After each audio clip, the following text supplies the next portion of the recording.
नमस्कार, बोलिए एकादशी माता की जय। आज मैं आपको अजा एकादशी व्रत कथा सुना रही हूँ। ये भाद्रपद के कृष्ण पक्ष की एकादशी है। इसे अजा या कृष्ण काकदशी कहते हैं। इस व्रत को करने से पूर्व जन्म की सभी बाधाएं दूर हो जाती है। ये व्रत निराहार रहकर या अल्पाहार लेकर किया जाता है। अब सुनिए कथा। एक बार राजा हरिश्चंद्र ने स्वप्न में अपना संपूर्ण राज्य एक ऋषि को दान दे दिया। दूसरे ही दिन महर्षि विश्वामित्र उनके दरबार में आए और राजा से उनका राज्य मांगा तो राजा हरिश्चंद्र ने अपना संपूर्ण राज्य उन्हें सौंप दिया। वहां से जाने के उद्यत हुए तभी विश्वामित्र ने उनसे 500 स्वर्ण मुद्राएं दक्षिणा में मांगी। तब राजा ने कहा, हे ऋषिवर, 500 क्या, आप चाहे तो राजकोष से 5000 स्वर्ण मुद्राएं ले सकते हैं। इस पर विश्वामित्र ने कहा कि राजा, राज्य के साथ तुम अपना राजकोष भी दान कर चुके हो, क्या दान दी हुई वस्तु ही दक्षिणा में देना चाहते हो? तब राजा को अपनी भूल ज्ञात हुई। इस हेतु उन्होंने अपनी पत्नी व पुत्र को भी बेचकर जो स्वर्ण मुद्राएं एकत्रित की वे भी पूरी 500 न हो सकी। फिर उन्होंने स्वयं को भी बेच दिया।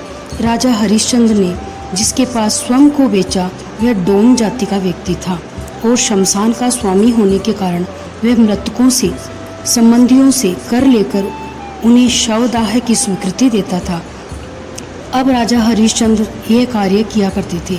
एक दिन एकादशी को अर्धरात्रि के समय एक निर्धन अपने पुत्र के शवदाह हेतु आई। उसने अपनी साड़ी का थोड़ा सा भाग फाड़कर पुत्र के शव को ढक रखा था। राजा हरिश्चंद्र ने अपने कर्तव्य अनुसार उससे भी कर मांगा। उसी समय आकाश में काले काले बादल मंडराने लगे, बिजली चमकी। बिजली के मंदिम प्रकाश में दोनों ने एक दूसरे को देखकर पहचान लिया।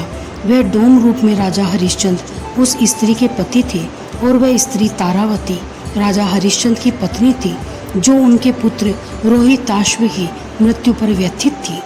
उस दिन एकादशी थी और उन्होंने उस दिन एकादशी का व्रत किया था, किंतु यह उनके परीक्षा की घड़ी थी।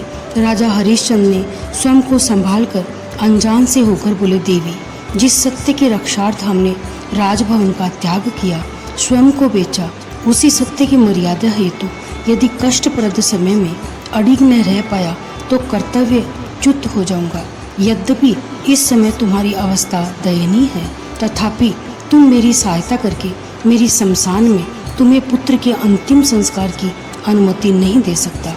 फिर रानी ने अपने शरीर पर लिपटी आधी धोती में से भी आधी धोती जैसे तैसे फाड़कर कर के रूप में जैसे ही हरिश्चंद्र की ओर बढ़ा दिया, उसी क्षण प्रभु प्रकट होकर बोले, हरिश्चंद्र, तुमने सत्य को जीवन में धारण करके उच्चतम आदर्श स्थापित किया है, तुम इतिहास में अमर रहोगे। प्रभु ने हरिश्चंद्र के कहने पर उनके पुत्र को जीवन दान दिया। ऋषि विश्वामित्र ने भगवान के आदेश से राजा का राज्य भी लौटा दिया। तो बोलिए हरिश्चंद्र भगवान की जय, तारामती की जय। तो दोस्तों, ये थी आज की कथा।